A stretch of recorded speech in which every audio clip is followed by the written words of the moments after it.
great this has been. Well, that's...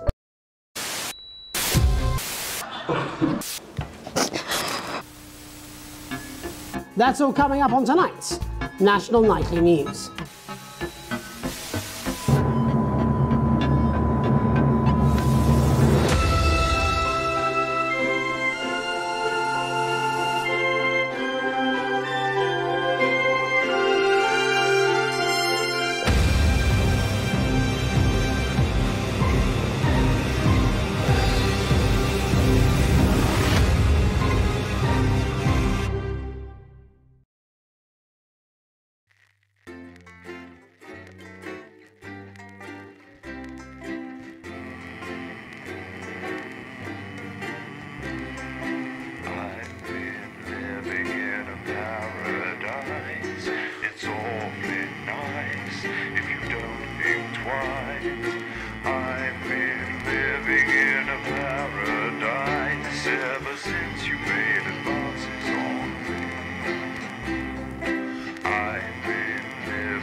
Sanctuary for all and sundry. I've been living in an allegory ever since you made advances on me.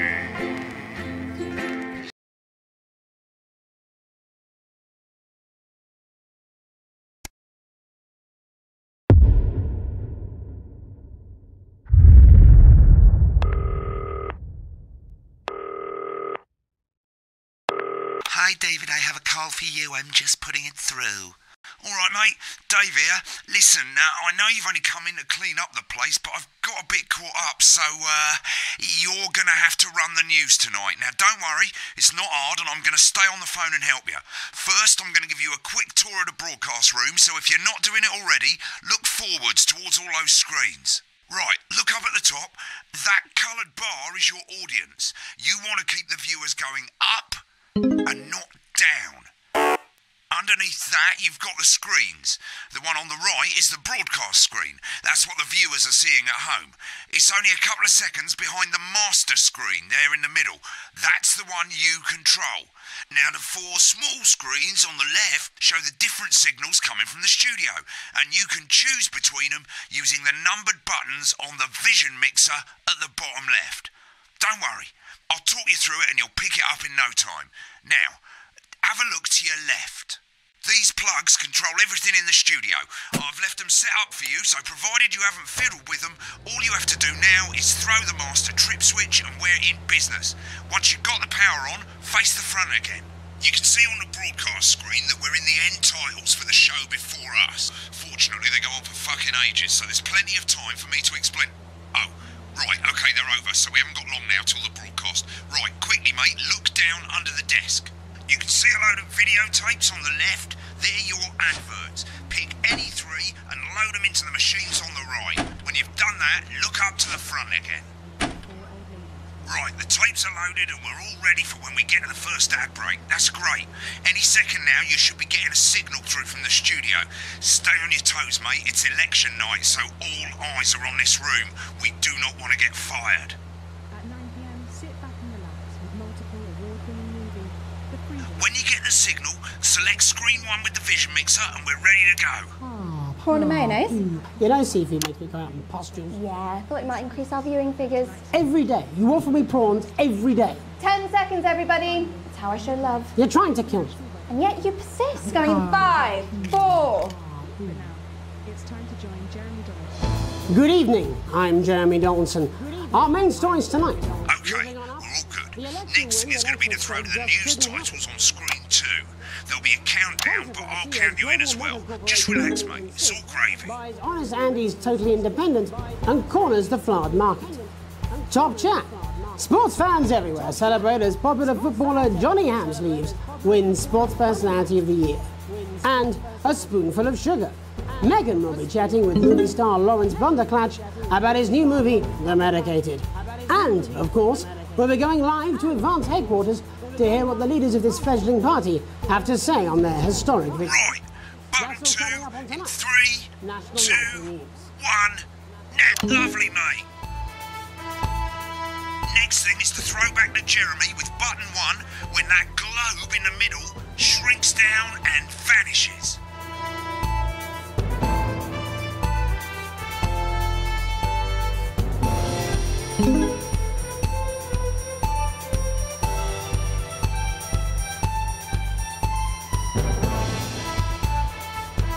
Here it comes. Switch to screen 1. Now. Lovely, mate. The votes are in, and it's a decisive win for Advance. The landslide victory, with an astonishing 81% of the popular vote, is the biggest election win in living memory. Advance appealed to voters up and down the country with their bold promises of permanent change. But critics have accused him of a severe lack of actual policies and of being deliberately vague. The opposition parties have all conceded defeat to Advance's overwhelming mandate, but have yet to appear publicly.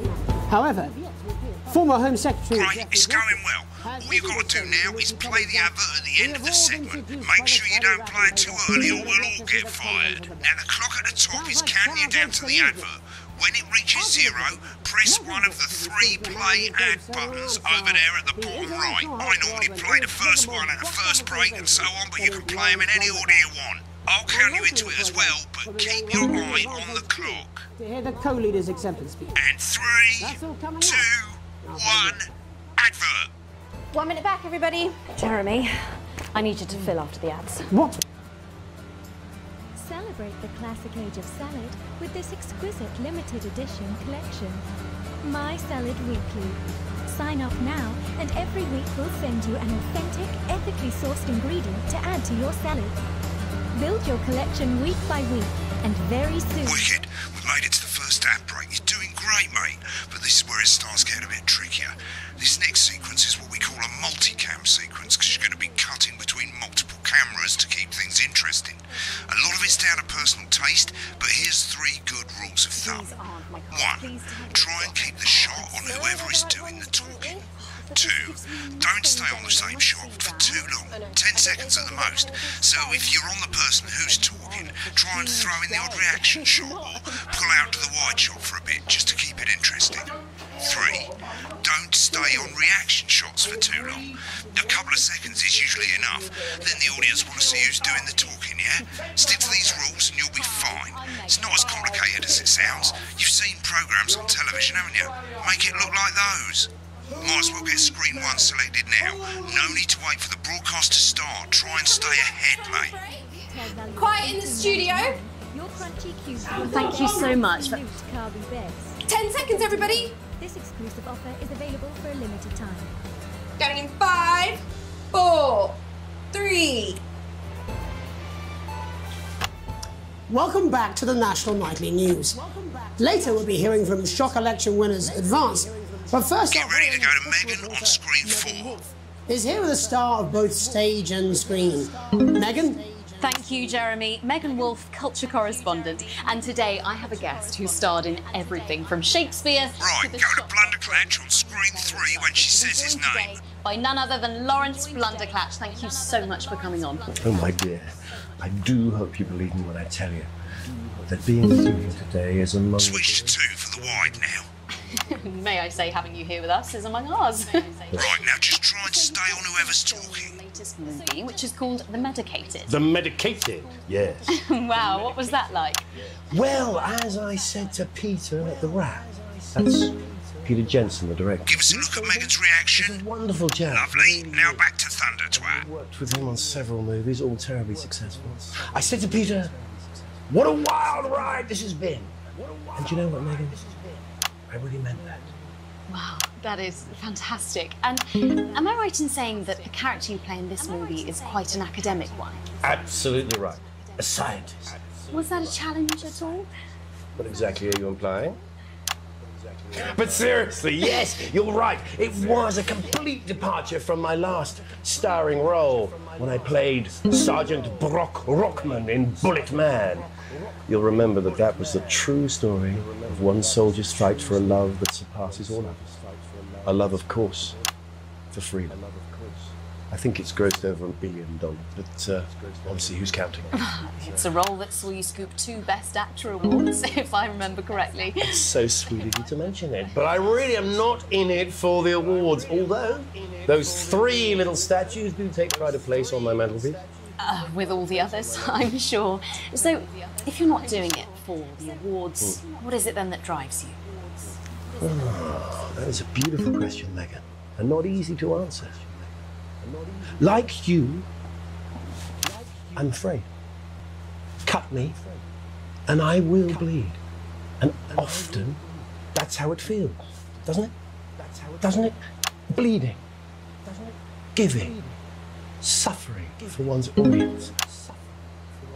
I suppose in the end, I do it for the difference it makes. I do it for the people that I inspire, the little people. But most of all, I think I do it for the positive change that I can bring about in the world. And today, of course, we're in for some real change, it looks like, in the coming few months. What do you make of this historic election result? Oh, well. Well, now you're asking. Historic election result. Indeed. Historic is the word. Well, it's difficult, isn't it? Very difficult. But I think I've always been quite clear that when it comes to politics, one should always strive to not fuck things up. Shit, he swore. Oh, well, don't worry, he won't do it again. No. Shit, he did it again. Okay, don't panic. I'll explain how to deal with swearing at the break. Which opens next week. Right, they've swapped the shot of Jeremy on screen 1 for a VT of the movie clip. You'll get a countdown on the screen, but I'll just let Megan cue you in. My character, Dr. Lod's Hemlock, is faced with a decision that could affect humanity's very survival. Exciting stuff. Let's take a look. And we're... Go to the film clip, screen 1. God, looks like Blunderclatch is really losing it in the studio. I'd love to hear what he's saying, but we can't find out now. We'll go to the Rush's room together once the broadcast's over. I understand it.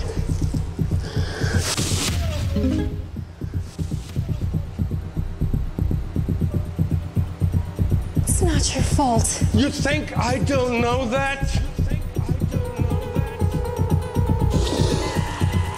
Nolans, we mustn't think of Carol. That's Dr. Lance to you, Miss Flanagan. I did it for you, baby. All for you. Dr. Hemlock. We're gonna change the world, you remember? If only I listened to you. Dr. Hemlock. You told me, but I didn't listen.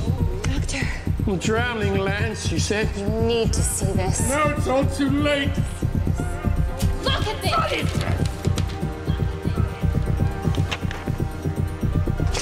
The virus. The sterility. This formula, this is the key. We can stop it all. Yes, we could stop it all. We have to ask ourselves. At the end of the clip, you'll want to play another ad. Remember to use the clock at the top to count you in.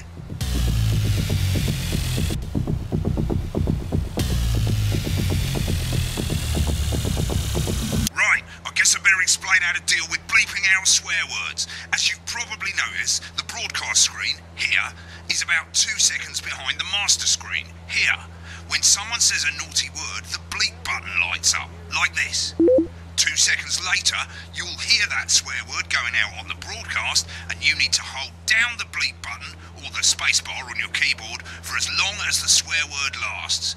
It can take a bit of practice getting used to hearing 2 things at once. Just stay calm and you'll get it.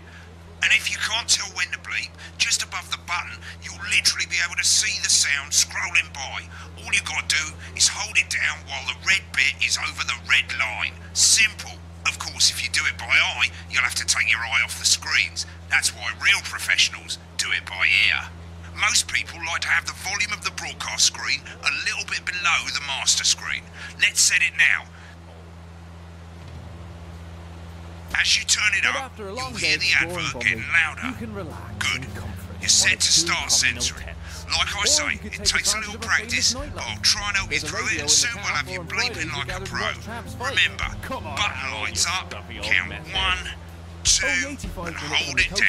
And with more than 2 areas of outstanding natural interest, isn't it time your family... Remember to select screen 1 now that you've got the feed. Don't wait for the broadcast to go live. That's too late. You can use the number buttons on your keyboard, 1 to 4. Running the country. Seriously? We've had worse. 5, 4, 3. Welcome back. And I'm told we can now go live to Advance headquarters, where the two leaders, Peter Clement and Julia Salisbury, are about to make their acceptance address. Oh shit, he's Shall I pissed. start? Get ready to Go bleed. for it, Pat. Okay, well, thank you all for coming, and, well, where do I start? What a day! They said we couldn't do They it. certainly did. They used every dirty, low-down, lying, southern bastard trick they had against us. But you, the people, Nice. you saw right through their shite. I'm sorry about the language there. Sorry about that. I've had a Perfect. couple of celebratory pints. Makes me coarser than a granny's fanny. Memorably put. Nailed it. But to be honest, who can blame Peter for celebrating? Throughout the campaign, you've heard us say that Advance are not a political party. A party's what you have when things are going well. When the country is suffering, you don't need a party. You need a team. A team that can change things. But today is day 1 of a new future. A better, fairer future. So perhaps we should all be celebrating. Except for the rich. For them, the party's over. They shouldn't be celebrating. They should be putting their shitting pants on and opening their dusty checkbooks. Again, Nice. colourfully put, but not inaccurate. Before we came out here to address the nation, we used our executive powers to pass the Assets and Wealth Act. Working with the tax office, we have produced a definitive list of every person in the country with wealth into the millions. You know the sort of... Probably you rather you don't. Because the likes of you and me are not welcome in their gated communities. Tomorrow, we will be introducing a sweeping reform of the tax system in this country. No more hiding wealth offshore, no more trust funds or creative accounting. A simpler, fairer, unavoidable set of tax laws. So, all you bastard public school snobs have got nowhere to hide. Perfect. And earlier today, we revoked your passports. You want them back? You want to leave like you threatened before that the short bit election? long. That's fine. But first, you're going to pay up. You're going to pay back. Advance are going to turn this country from a nation of warring individuals into a team. To properly fund health and education. To raise the living standards of us all. The pundits said we'd have to raise billions. But you'll see when we've reclaimed what's ours, that's absolute ferret shite. So to you posh twats, The people who pay you a pittance to serve them drinks in their private it. clubs. The people whose children you raise. so they've got time to get even fucking richer. Advance have this to say to you. Held it down a bit long there, today. mate. We are coming for your sports cars and your mansions and your vineyards. It ends today. We will put the wealth of this country back where it should have always been. In the hands of the people who created it. It ends today. Yes, it ends today. And tomorrow, we'll start making it fair again. Just like we promised we would. And until then, ladies and gents, I suggest we all get pissed. I can't argue with that. Thank you for your time. Nice.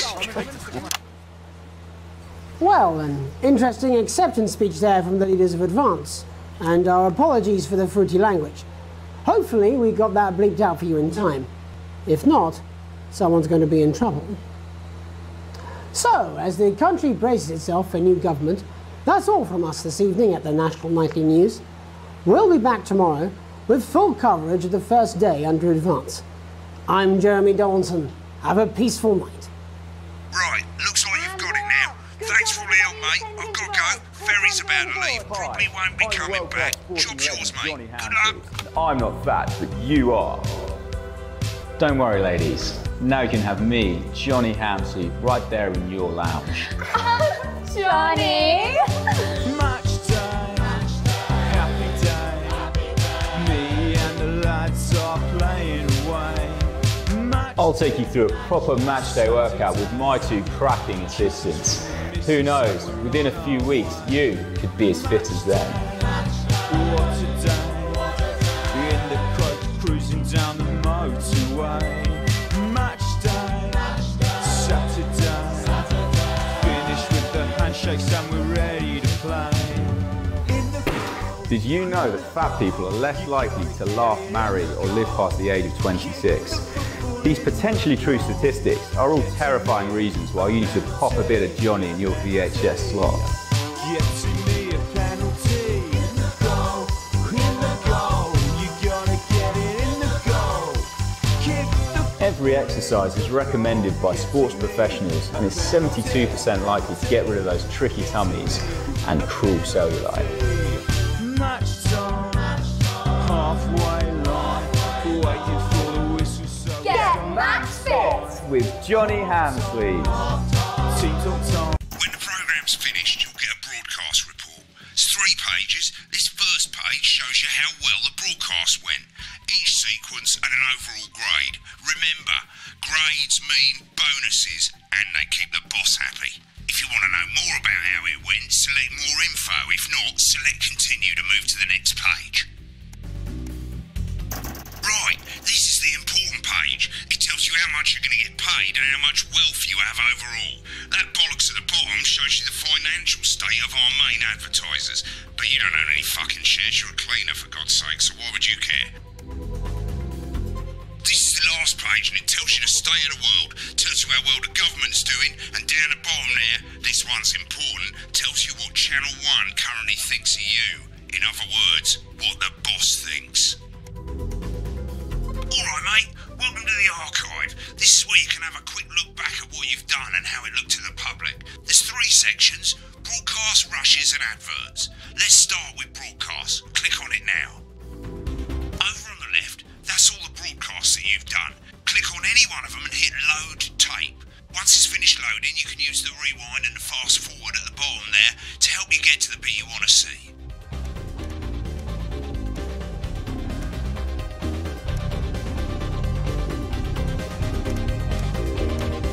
In a few moments, we'll be going... Right, click on rushes and let's have a look at those. Right, this is the rushes route. It's pretty simple.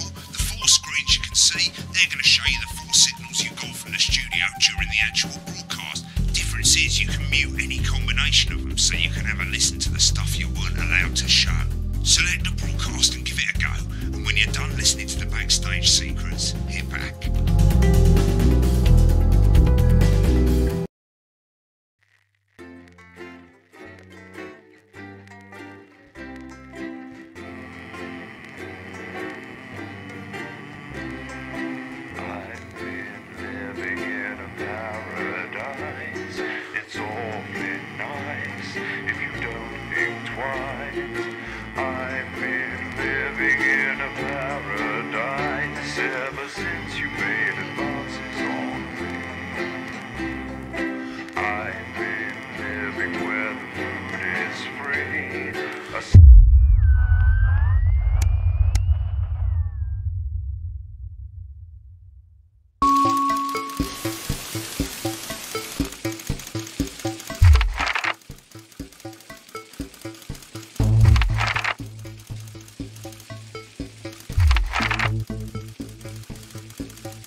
So I can get back to my guests.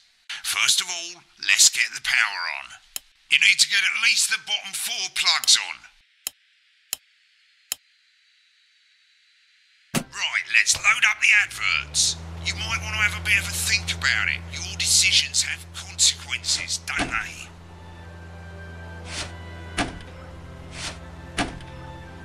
Right, you can see they finally got the old headline system up and working again, and the vision mixer's already in headline mode because headlines always come at the start. It's really simple, mate. These 2 buttons at the bottom of the vision mixer, you can see they now have A and B on them, and they're to help you pick image A on the left bottom screen here, or image B on the right bottom screen here. It's really simple. This little clock here will count down the number of seconds you have to make your decision. Now you're in auto headline mode, so if you don't bother to pick a photo before that clock runs out, the machine's just going to pick one at random for you. I just want to say one more thing, mate. The pictures you choose to show of these people, well, that's how the public is going to perceive them, and that's going to affect their lives. So like with the adverts, choose carefully. And we're off. Good luck, mate. If I get to one, I'll be back in the next break. Yeah, I'm coming, darling. That's the bastard. Yeah, I wouldn't get one of those. My friend Janet says theirs gets really hot. Is this Janet who thinks dogs have their own secret language? Yeah, the one that mistrusts the moon. 10 seconds, everybody. Not the best source of consumer advice, then. Don't blame me when it explodes. Going in 5, 4, 3. Good evening, I'm Jeremy Dawson. Our main headlines tonight.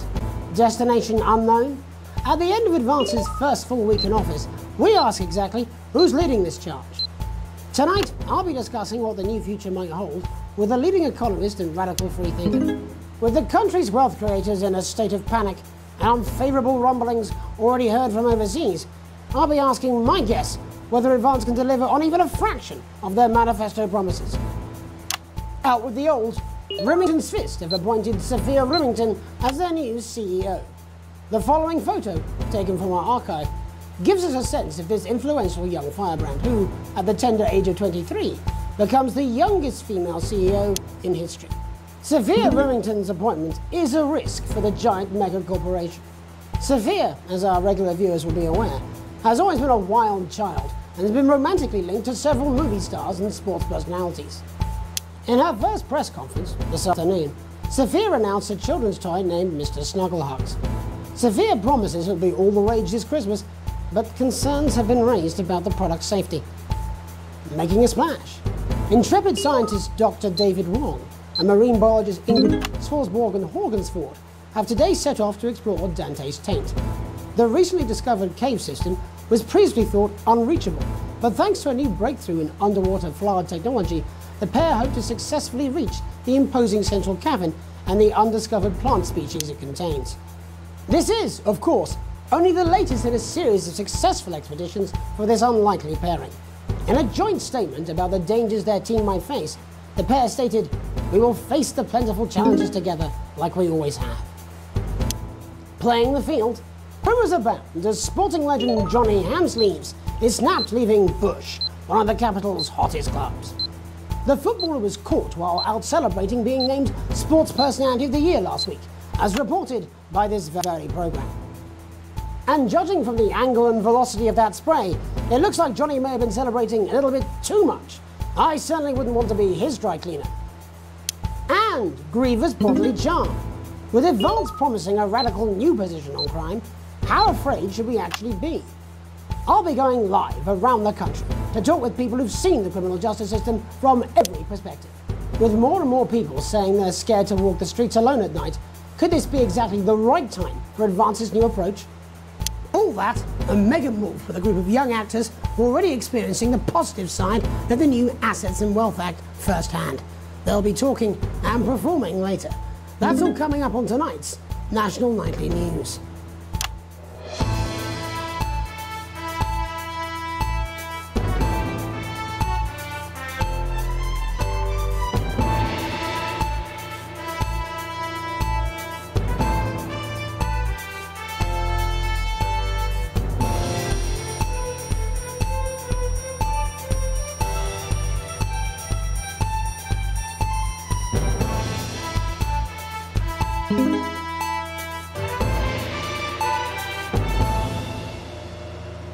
Of the government's swift enactment of the Assets and Wealth Act, we're talking about Advance's first week in office and what the new future holds.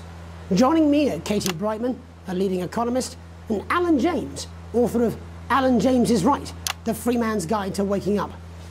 Alan, the government certainly haven't dragged their heels on delivering some of the legislation they promised, but what does the Wealth Act mean for us? Nothing, Jeremy. We're still vassal slaves, we're just in prettier cages. A confident dismissal there.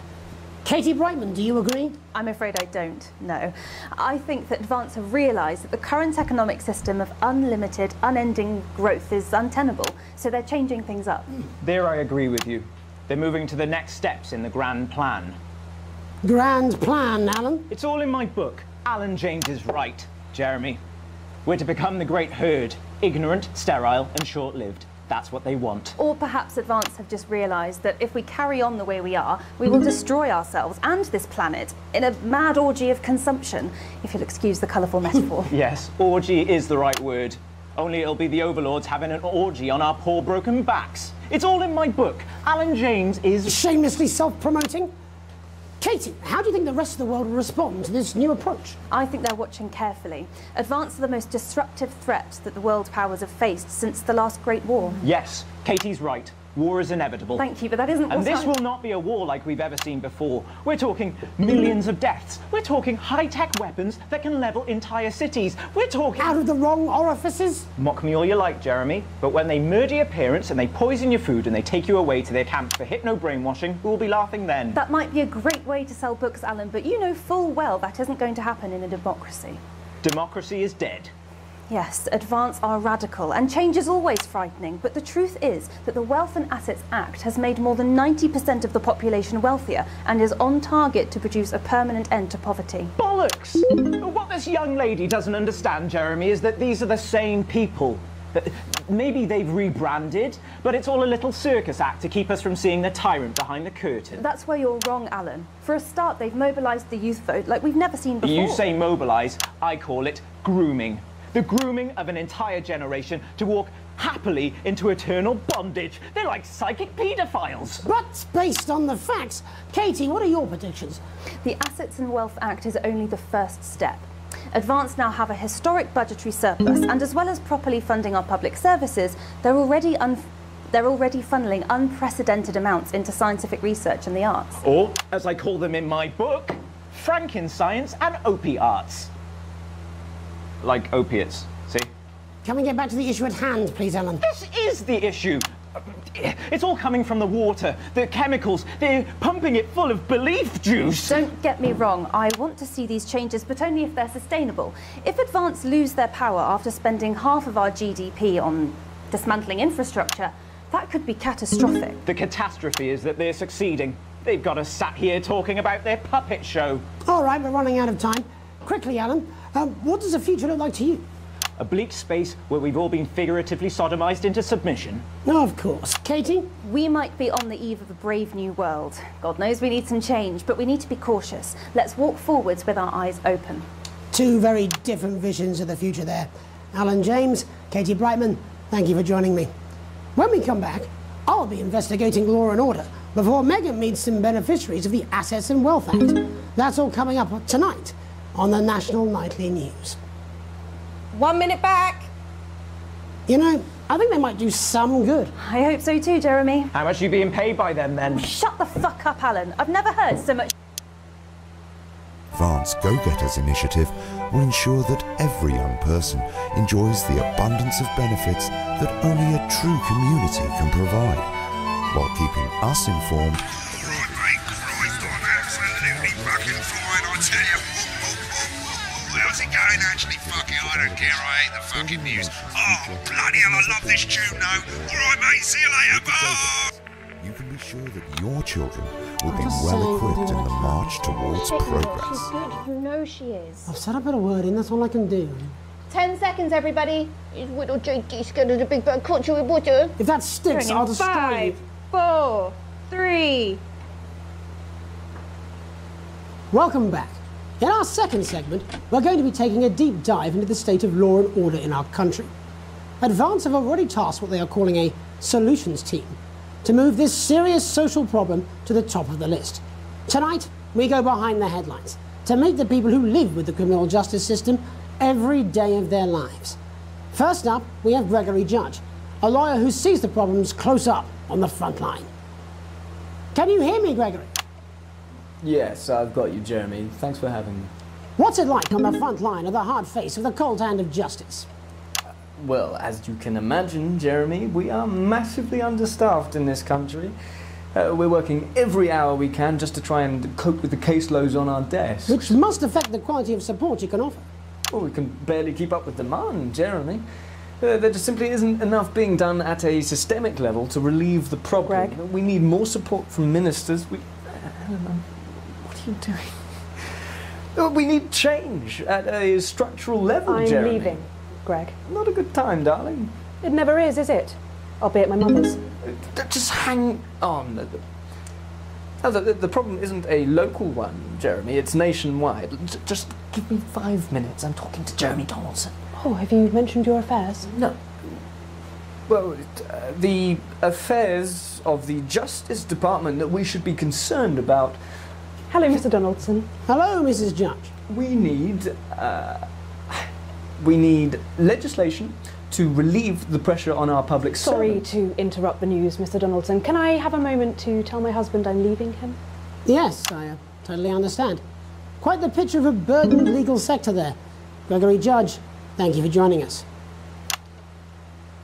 Police Chief Constable Bob Peel, a man with a very different perspective on our nation's crime. Do you think there's a problem with the system, Bob?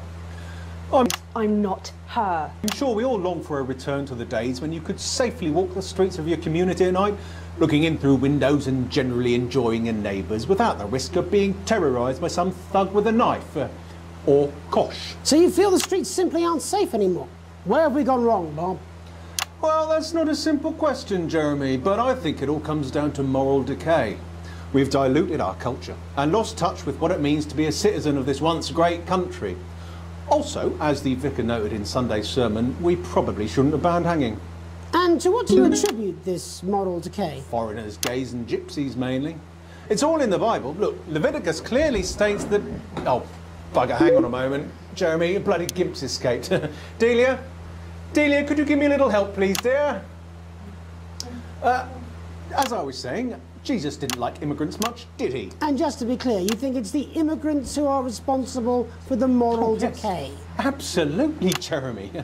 Back in your box, Clive. Back in your box. Delia, I really could use a little help with this. Oh, sorry, darling. I was spaying the badgers. Yes, I'm talking to Jeremy Donaldson. Clive, could you put him back in his box? Oh, Clive, you know it's Wednesday. You go back in your gimp space. And you go whose responsibility is it to make a change, Bob? Well, it is certainly not the responsibility of the decent, good, white people Darling, of this... where's the padlock? Oh, hold on just a moment. Oh, naughty, naughty boy. Mummy said... Clive, I am not having this again. Mummy said get back in your classmates. No! Naughty! You beast, Clive! As I was saying, Jeremy, moral decay. Crime is the responsibility of the criminal, no one else. Look, everyone has a sob story, but we don't all end up as barbarians, do we? Look, when our daughter Alice comes home with an A-, does she go on a killing spree? No, she takes 3 of her pills and hides under the stairs like a normal child. Thank you, Bob. Bob Peel there, really locking down the police's position on morality for us. And finally tonight, hopefully uninterrupted, it's time to get to the heart of the matter. Tony Dawson has recently been released from prison after serving 3 years for aggravated assault, burglary and menacing a SWAT. He's agreed to talk to us today, which is also, I believe, his birthday. Many happy returns, Tony. Cheers, Jez.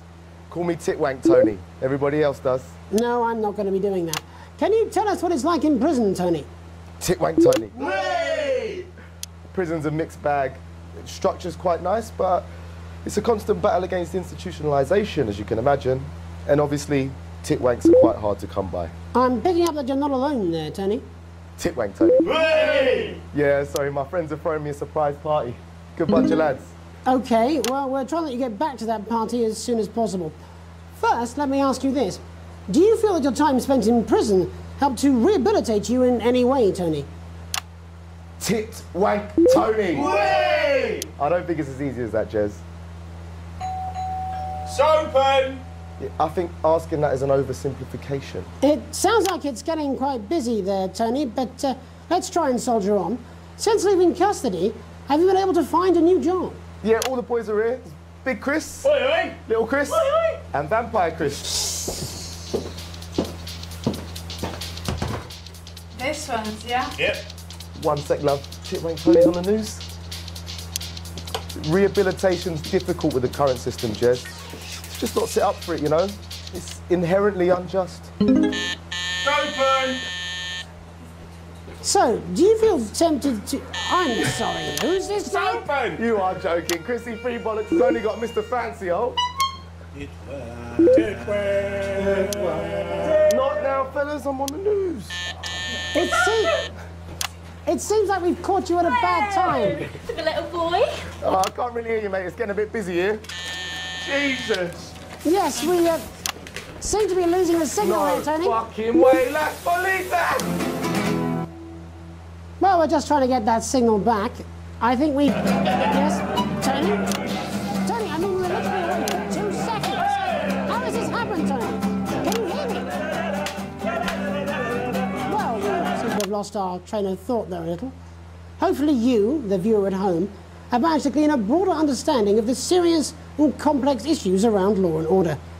After the break, Megan will be live with some plucky young thespians. Don't go away. We'll be back after these messages.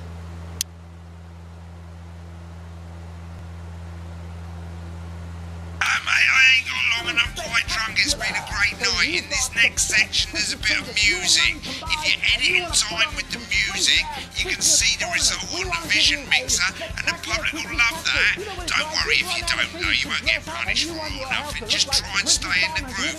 Also, one last tip, when the music starts, turn down the broadcast volume.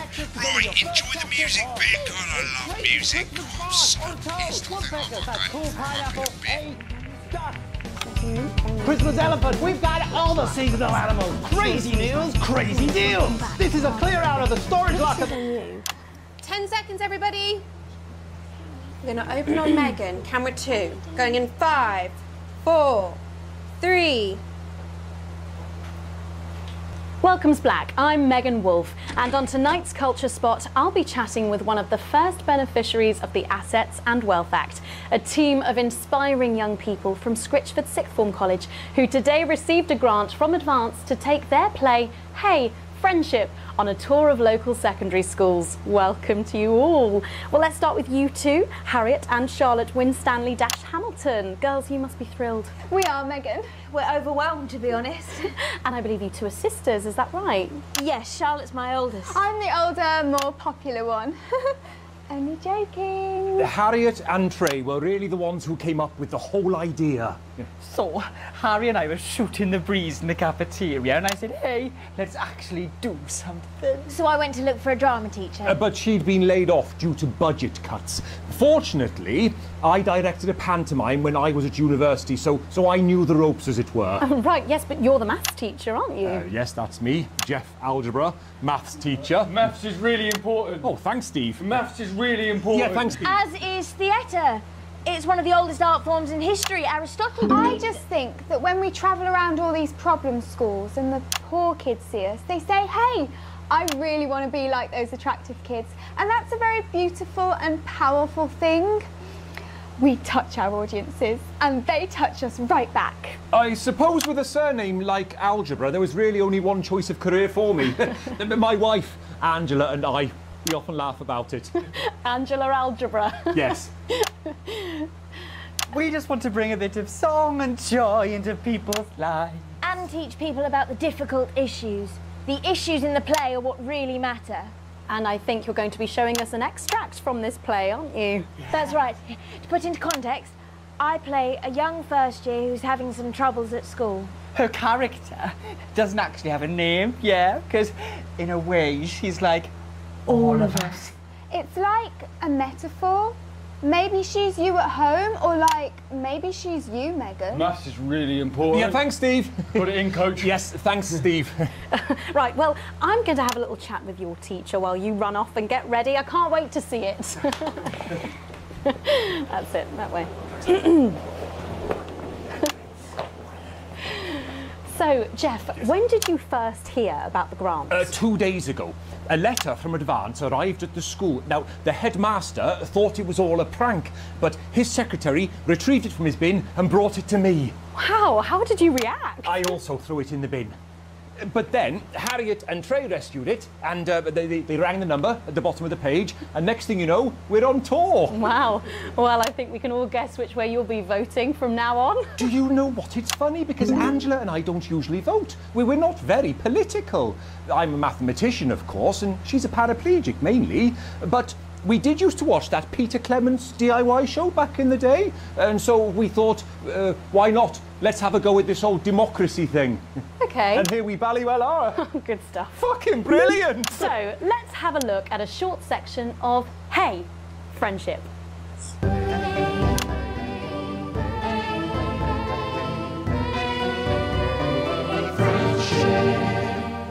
Dear Diary, I'm not sure I can take another day at this school.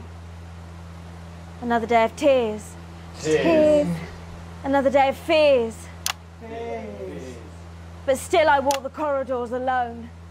Alone. Dreading what might be around every corner. What's around the corner? What's around the corner? What's around the corner? Oh, hi, Gary. Oh, heavens, no! It's Gary the Fist! Gary the Fist! Going somewhere, little first year? Great. I've been looking for some poor victim to bully all morning. But will this make me feel better about my violent father? Violent father. Excuse me, I'm late for maths. It's my favourite subject.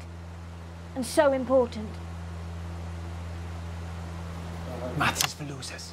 What? Maths is for losers. My arm's stuck, Coach. Keep going, for fuck's sake. Right, maths is for losers. Now, give me your lunch money. Double lunch for me today, but why am I only truly happy when I'm eating? Not today, Gary the Fist. What do you mean, not today? Who are you? Oh, my arm's free, Coach. Brilliant, keep going. Right, who are you to stand up to me? I'm Gary the Fist, and you're just a sad little girl with 2 gay dads who's all alone. That's where you're wrong, Gary the Fist. These are my 2 new friends. Vanessa is captain of the netball team. Yeah. And Blake owns a motorbike. Yeah. But I can't fight all 3 of you, and I don't have any friends of my own.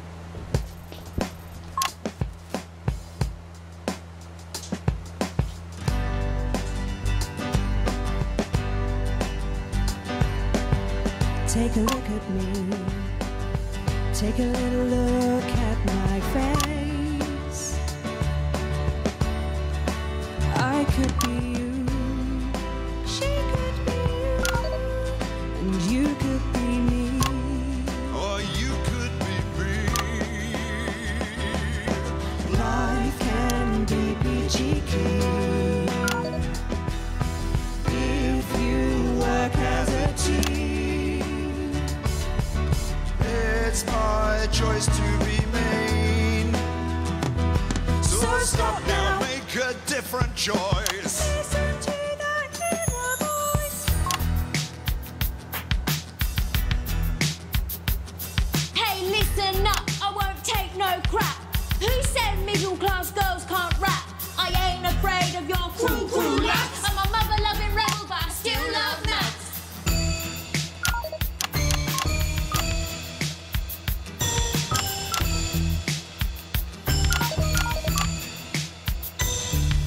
Hey, kids, I'm Gary the Fist. People think that folks like me probably shouldn't exist, but that's just prejudice, and I'd do better if you knew the way that I became Gary the Fist.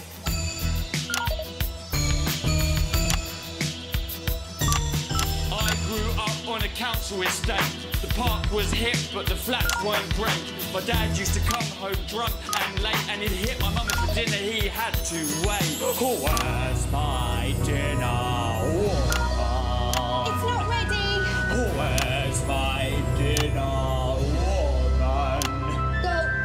Don't make me ask you again. Hitting women is wrong. I guess life's pretty hard on a council estate. Life's pretty hard on a council estate. Life's pretty hard on a council estate. Life's pretty hard on a council estate. Life's pretty hard on a council estate. Life's pretty hard on a council estate. Life's pretty hard on a council estate. It's so damn hard on a council estate. Life can be peachy keen. Yeah. If you work as a team. Just work as a team. It's your choice to be me. It's my choice. So stop now, make a different choice. Listen to that inner voice. Friendship! Yes! Oh. Well, thankfully that's all we have time for tonight on the National Nightly News. Join us tomorrow night for all the headlines from across the country. My name's Jeremy Donaldson. Have a peaceful night. Why bother strengthening your body when you can strengthen your face? We believe your skin deserves the best, so the new formula actively removes harsh chemicals from your skin. The high salt content actually pulls the dihydrogen monoxide right from your pores to give you the crisp, brittle skin you've come to expect. New Judico Shon will revitalize the appearance of the strength of your face's skin.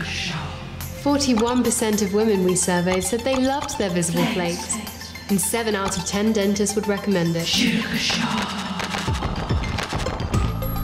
Judico Shon.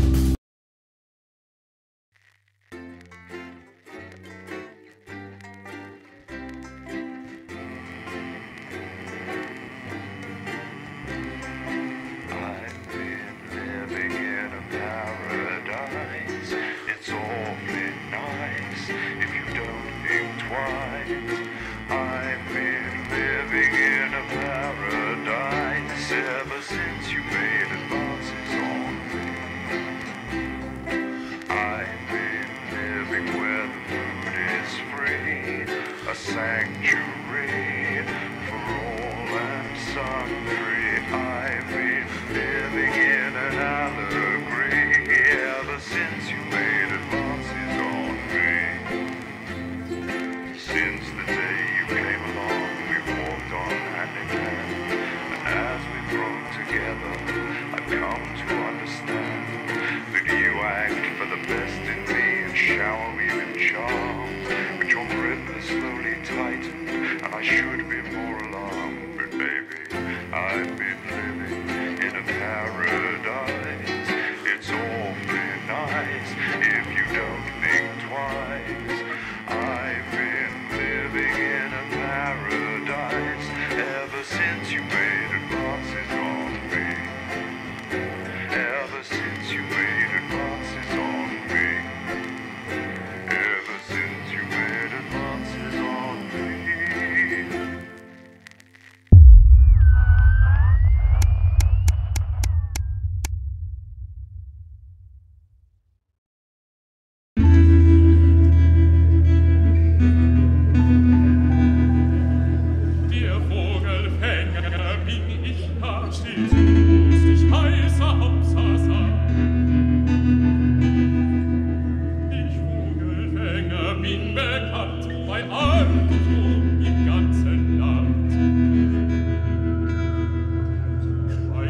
Alex, it's Bozeman here, your boss.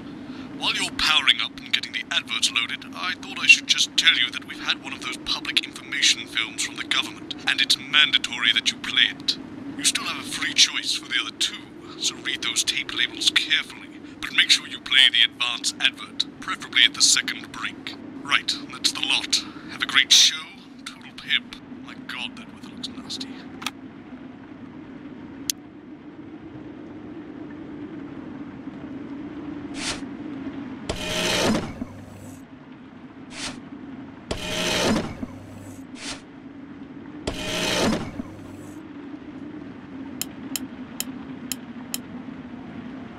Any slip out. Pricks. Going in 5, 4, 3. Good evening. I'm Jeremy Dawson. And I'm Megan Wolf. Our main stories tonight. Uncooperative. A mysterious symbol has appeared overnight on thousands of buildings throughout the capital. Tonight, in an exclusive live interview with Prime Ministers Julia Salisbury and Peter Clement, I'll be asking what this mysterious symbol might mean. Critics have been quick to dismiss the graffiti as a publicity stunt, or an act of frustration by a tiny, disorganised group of those who will never, under any circumstances, be content. We shall overcome. Trapped in Dante's taint for more than a month now, doctors Ingrid Svorsborg-Horgensvoord and David Wong announced today that they're considering 2 possible options. With 2 of the finest minds in science working together, hopes are still high for the eventual return of the team to dry land. While both options are still on the table, support seems to be growing for a daring escape attempt. If a group of fungus experts can't fix the most advanced craft ever conceived by man, then who can? Bloodbath avoided.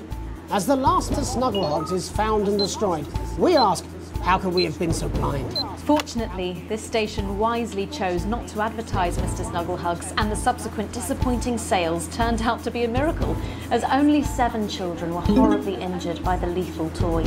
How much worse could it have been? Thankfully, we'll never know.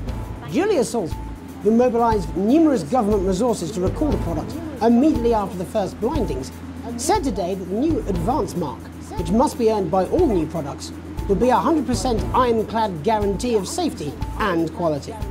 Fallen angel? Notorious addict Johnny Handsleeves seems to have reached a new low in his battle with booze, as this recent picture reveals. Johnny's star certainly lacks its former glow these days, with public concern over his mental and physical health growing at an alarming rate. Since being banned from the national squad earlier this year after urinating on a referee during a friendly against East Grinchley, things seem to have gone from bad to worse for Handsleeves. Is his once celebrated role model about to become the bad boy of sports? And radical ideas. In an attempt to put the Mr. Snugglehugs disaster behind them, Remington's Fist CEO Sophia Remington today announced a surprising new project that already has the markets raising an eyebrow. Known for taking risks and bold strategies, could the adventurous CEO be leading the business giant down a dark alley, or taking it to a new level of success? The manufacturing giant promises that the Junior Employment Opportunity Scheme will not only increase employment but also productivity. But critics are speaking out against what they're calling child labour. The scheme is being marketed under the slogan, "Lots of little hands to make lots of little things." With that exclusive Prime Ministerial interview coming up later. And our very own Patrick Bannon live at the first annual Sports Board final. You won't want to miss a second of tonight's National Nightly News.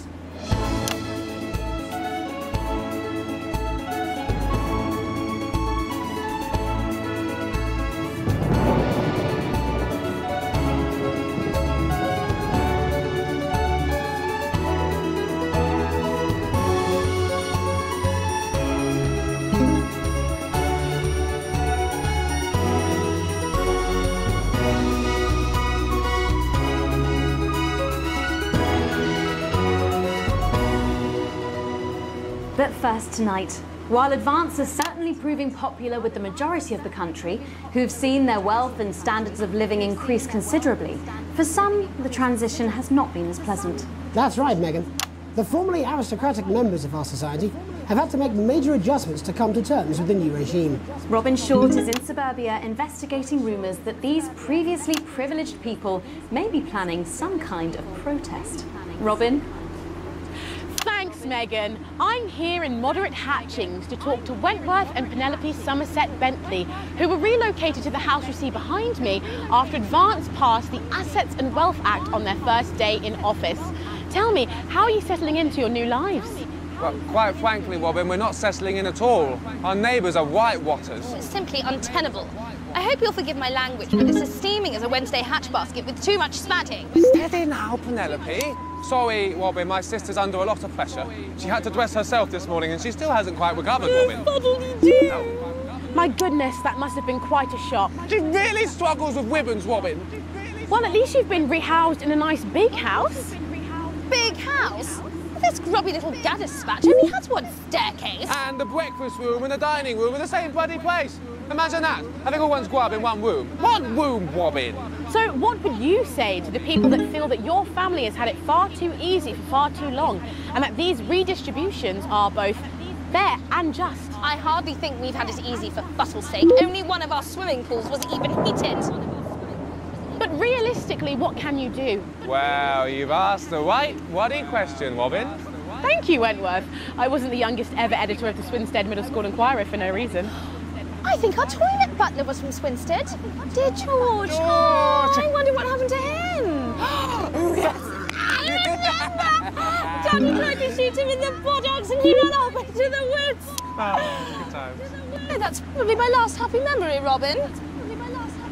Tragic, but what can you do? We will rise and rebel.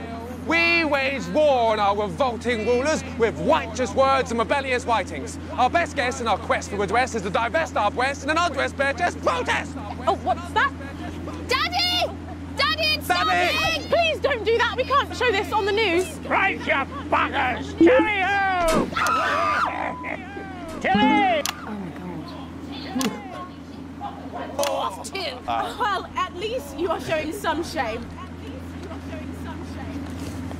Free at last! See, the protest has started already. Nice sharp work, boy. Thanks, Daddy. He gets that from me, you know.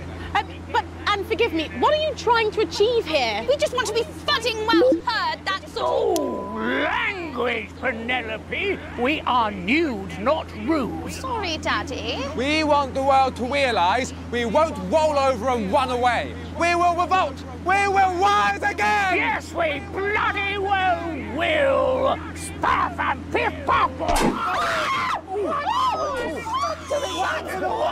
you okay? No, Daddy, how could you? Well, shut up and get your Well, Jeremy, Megan, as this embryonic protest movement takes one in the top legs, it's back here in the studio. I'm Robin Short, struggling surreptitiously in Moderate Hatchings. Thanks, Robin. Hey, Megan. Speak for yourself there, Jeremy, but I've seen enough shaft work to last me a lifetime. I'm sure you have. But can a naked protest movement ever really catch on? It doesn't seem like the way we do things in this country. But as I'm sure you're aware, Jeremy, this country is becoming a very different place. Yes, but seriously, who's going to run around naked in our weather? Well, hopefully not you, Jeremy. Yes, well, there wouldn't be enough canvas for the slogans. When we come back, our very own Patrick Bannon will be live from the Sports Board Finals. Stick around, you won't want to miss it. We'll be back after these messages. 1 minute back. Oh, sorry, I'm busting. Oh!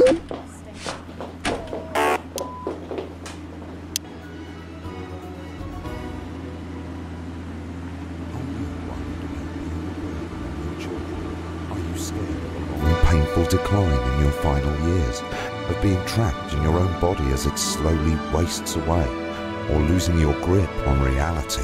Well, it doesn't have to be that way.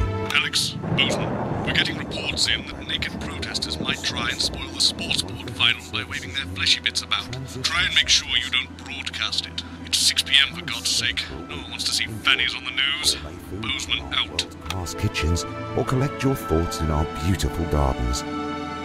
And when it's time, at the end of your stay, you'll pass on painlessly, surrounded by those you love, in comfort and luxury. Isn't that what we all deserve at the end of a life well lived? Our expert legal team will help you make all those difficult arrangements. That's what it And our says. aftercare Yes, I understand that, team but will I always help say your welcome back. dependents. I think we should just keep it as it is. Well, of course you do. I've got one hack line. What's that supposed to mean? I didn't write it, Jeremy. That's all right, fine. Jenny, there's something wrong with the auto cue. 10 seconds. Oh, I just felt a drip again. Have they not fixed this? I want to see us fry. It's good for the ratings. 5, 4, 3. Welcome back to the National Nightly News. I'm Megan Wolf. Coming up later, we'll be speaking to the Prime Ministers about their exciting new healthcare facilities, transition centres. Nice to see they care. You're absolutely right, Jeremy. But first, we're going now to our own Patrick Bannon, who's reporting live from the finals of the new game that's gripping the nation, Sports Board. Patrick? That's right, Megan. You join me live here from the final of the first annual Sports Board Championship. It's been a hotly contested competition so far. I think it's fair to say these two have been dancing around each other all season. First up, we have Eddie Striker. She's the more experienced of our two players today. Striker has got an accuracy of 7, a danger rating of K, and a 12-month driving ban. Striker's known for her signature move, the lanky hamster. And facing her tonight, hoping to prove himself with a career record of 12 outs, 14 finishes, and a divorce pending, it's Mr. Wingspan himself, Tommy, the Fingernail Harris. Just waiting on the ref now. The slapping ceremony is taking part. Still going on. Striker go first. Striker, of course, first to start, as she won the trivia round earlier on by some margin. D-Robe. Harris, perhaps the brawn and not the brains. Stupid. Eddie Striker. Nice start there from Striker. She's determined not to let the nerves show. Not after last time. On to Mr. Harris now. Tommy. Using his arm to pick up the ball. Not a bad shot there from Harris. Back to Striker for shots number 3. All right. She's gone to sort of throwing under her legs. Not bad if you ask me. Was there contact? Don't know why you complain. To Harris. Bit of business with the ref, but it got sorted out. Back to Harris now. A ball in the hand is worth 2 in the bush. Football. Move back. I'd say that's fair, but what do I know? Oh no, and Harris is not going to be happy with that. So really not a good start there for Tommy Harris in round 1. We can only hope that round 2 treats him a bit better. But first, of course, after the argument with the ref section, it's time to change ends. Now we have the ceremonial changing of the ends.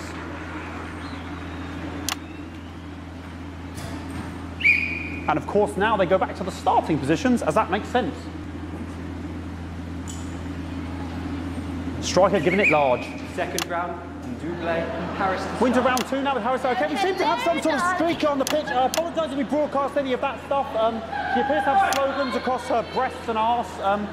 Try and ignore all of that. Security, I'm sure we're going to take them out as soon as possible. Apologise if we broadcast any of that. As I said, we're going to get the situation resolved as soon as possible. They're trying to carry on play, but it's proving a bit difficult, and I'm struggling to follow because it's quite an eyesore. And women's body, yeah. All right, great. Okay, so back into round 2 now, and Harris absolutely determined to close that massive gap. Eddie Striker. You know, it's just some of the tightest play I've seen ever. Harris. And was that a fitted thumb screw? We haven't seen that since the heats. What a brilliant move. Back to Striker. And we know what that means, ladies and gentlemen. That is, of course, the ground sound. Excellent bit of play here on both sides of the bucket. I don't know about you at home, but I'm finding the technical mastery in this play here absolutely blooming jaw-dropping. The ref has spotted something in Harris's neck or head.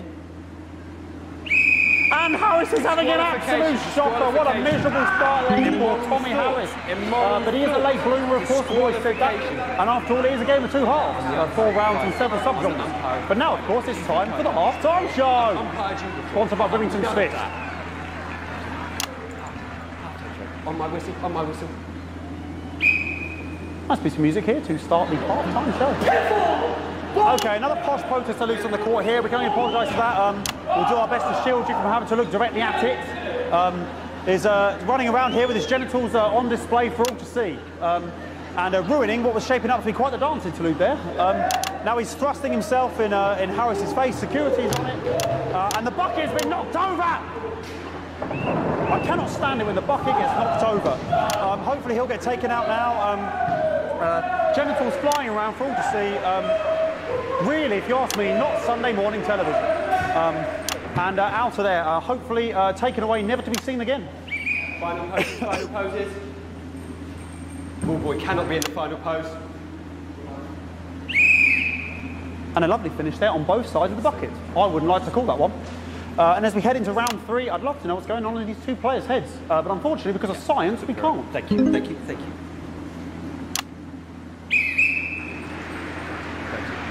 Not bad. So that ball boy's giving me the eye all day. I don't know what's going on there. Striker there, not a great start. She looks a bit flustered, I think, after all that swinging around. Back to Harris here. God, what I wouldn't give to be that ball. Am I right, ladies? Tommy Harris. And it dribbled down his arm, which is actually a really good move, because, of course, if it dribbles down his arm and goes on the floor, it's not going in the bucket. Back to Striker.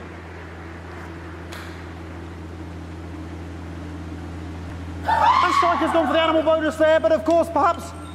And yes, Harris has counted with a tiny bell. That is wonderful play. Of course, we've seen that before. Look at her face. She is absolutely gutted. What a mud. That could have been the clincher. What a massive shame. Harris receives possession now. Harris to serve now. Harris, of course, undefeated by Kestrel in his last 4 bats. So, here we go. Tommy Harris. That's all right. Not bad there. He threw it quite far away from him, which is quite a good idea. Very clever there. Perhaps a little contact, a caution from the referee, who's being, if you ask me, a little bit harsh. Ellie Striker. And she's let the nerves get to her. What the hell was that? You hate to see it, don't you? You cannot believe it. Oh, for God's sake. Okay, like, I mean, this is a mess now. I don't know what I can be doing about this. I mean, sort of breasts and genitals for all to see. I mean, there's only so much I can do. They're sort of everywhere, aren't they? All right, I'll try and carry on. The players are trying to carry on, but of course it's difficult because these protesters, hopefully we can get them taken off soon so we can carry on with the match. Nonsense is going on here. Yes, yes. We want our money. Yes, very good. Take them away. Bloody wasters, absolute wasters.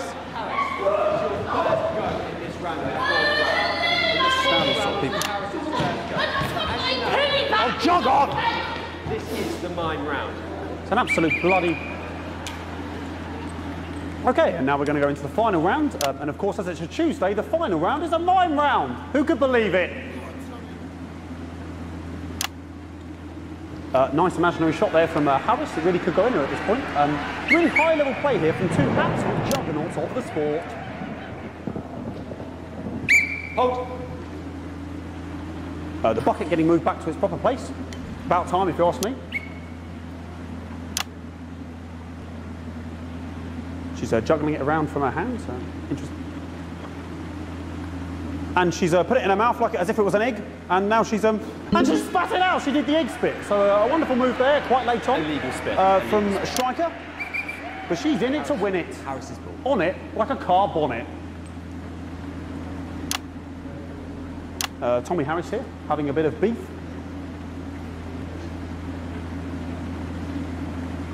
No. And he's peeling it as if it were a banana, which is an interesting move. Not sure if he hasn't had his potassium or what's going on today with Harris. And he's throwing it, and the banana was the ball! What a fantastic move there from Harris. Unfortunately, that is the end. What a pathetic, there we go, Jeremy, that is over. How can he look his 8-year-old son in the face tonight? What a lump. We just have to wait for the referee now to announce it to make sure it is all official. Contestants in, please.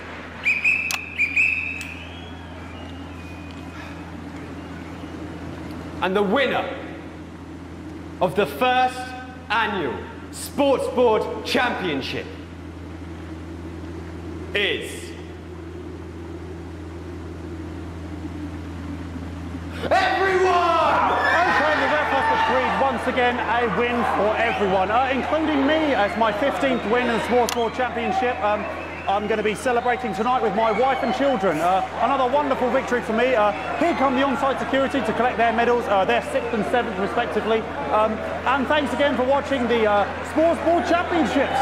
What more is there to say? I'm Patrick Bannon, looking forward to celebrating tonight. And all that's left to say, Jeremy, is back to you in the studio.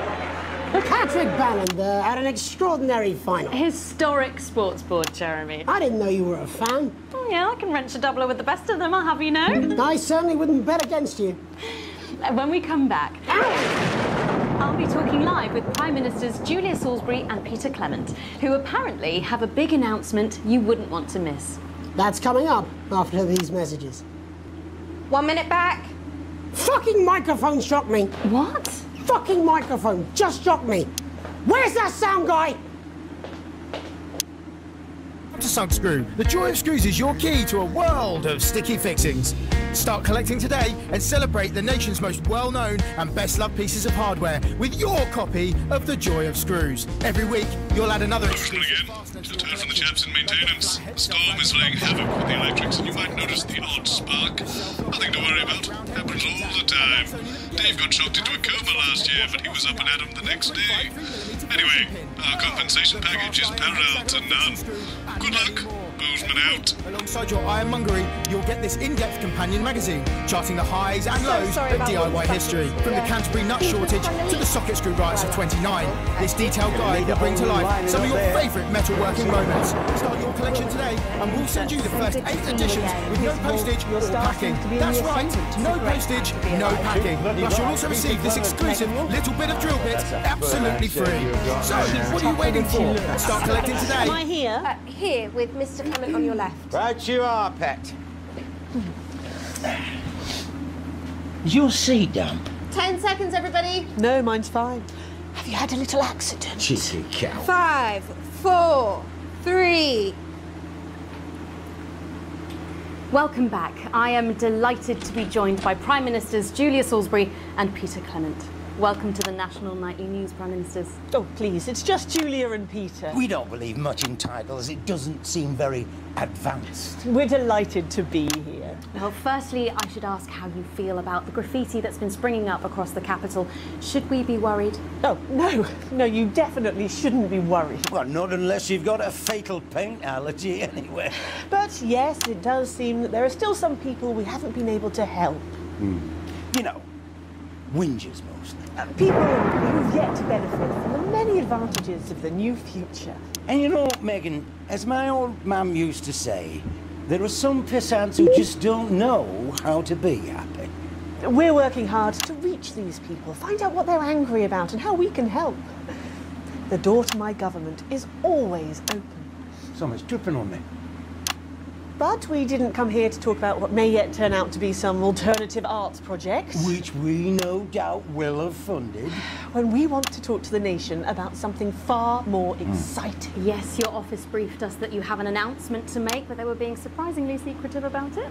Let me ask you a question, Megan. Oh, okay, it's not usually how it works, but... What scares you?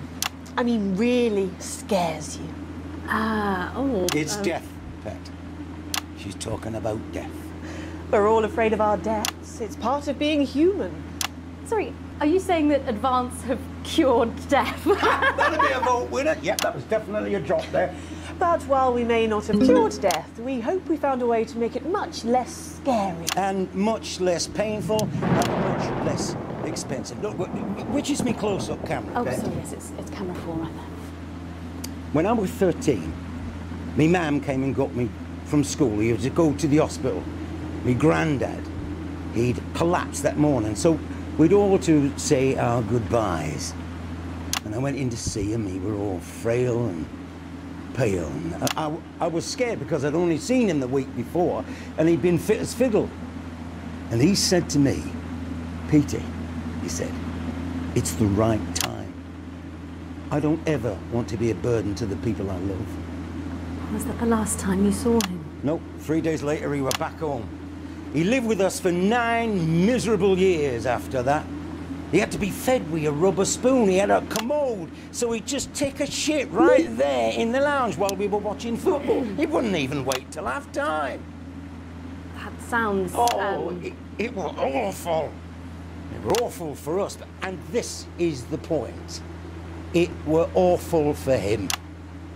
He could see it was destroying me, man, watching him slowly fade away, and he would beg her to turn off his breathing equipment at night, but she couldn't, or she wouldn't. It were a crime, you see. And she didn't want to lose the children, as well as her old man. No family should have to suffer like Peter's did. And now no family will have to.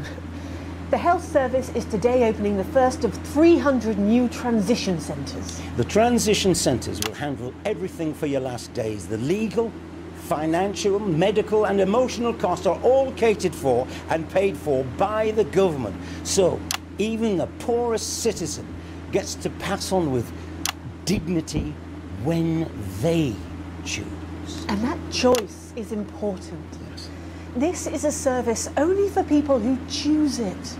For people who feel they've run their course and don't want to burden themselves or their families with a slow, long, humiliating decline. This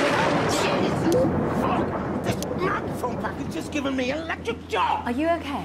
I don't know. I think it fried my asshole. Oh, we're still on the air, Peter. Oh, yes. Sorry. My apologies all. Are you not worried that this new system might be open to abuse? In what way?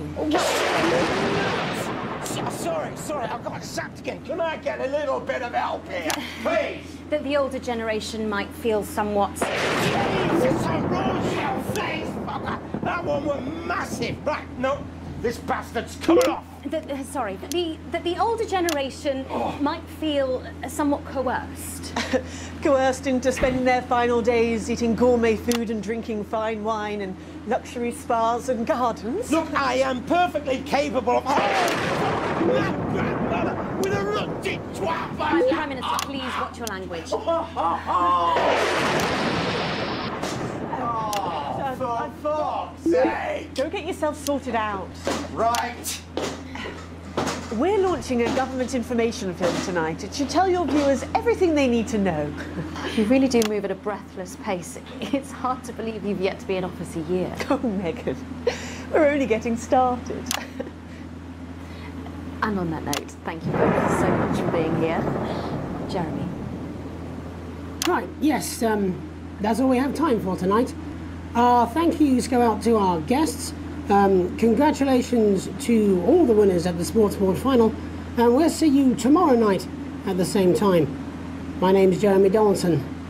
If you can, have a peaceful night. Do you suffer from benign prostate enlargement?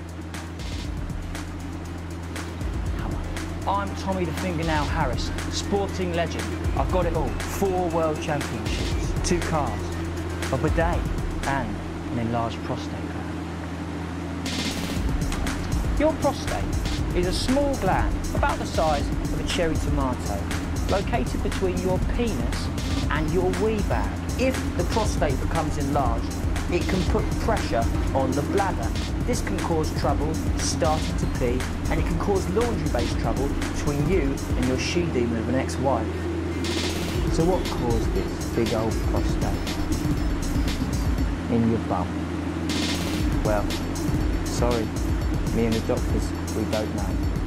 But I can tell you, as you get older, your body changes, and that's okay. If you're worried about your swollen bum sack, book an appointment, for God's sake. Procedure is easy, it's quick, and it's not gay. I'm Tommy Fingernail Harris. Rectums, check them.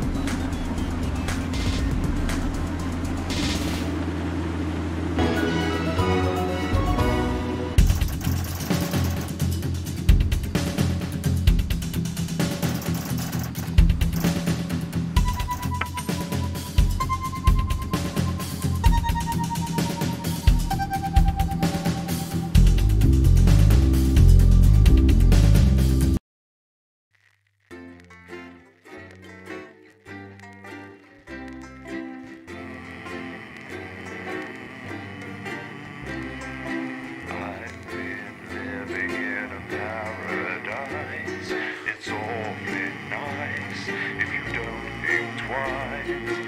I've been living in a paradise ever since you made advances on me.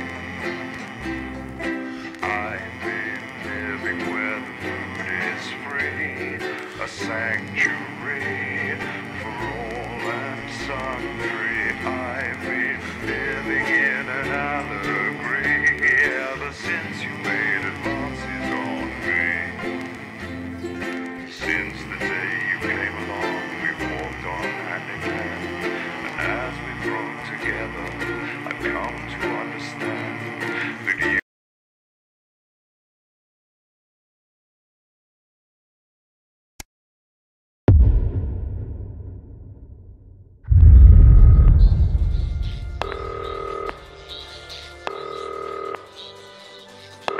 Alex, oh thank God you're alive. It's Jenny, the floor manager. Are you okay? Alex, you need to get it together. Look at the broadcast screen. Just look at it. That's all we've been putting out since you went down. You have to fix it, now. Look left, Alex, out the window. See? They're all over it, the little bastards. Turn on the Snuggles app by pushing the big red button and it'll deal with them for you. Excellent, Alex. We're broadcasting again. They must have built up while you were napping. Usually it only takes a tap on the button to clear one. Look, there's a lone one climbing now. Zap it off before it starts to mess up the signal again. Great. That seems to be the last of them, for now. Right, we're about a minute out. Get the adverts loaded up. I've got to deal with my pet idiot.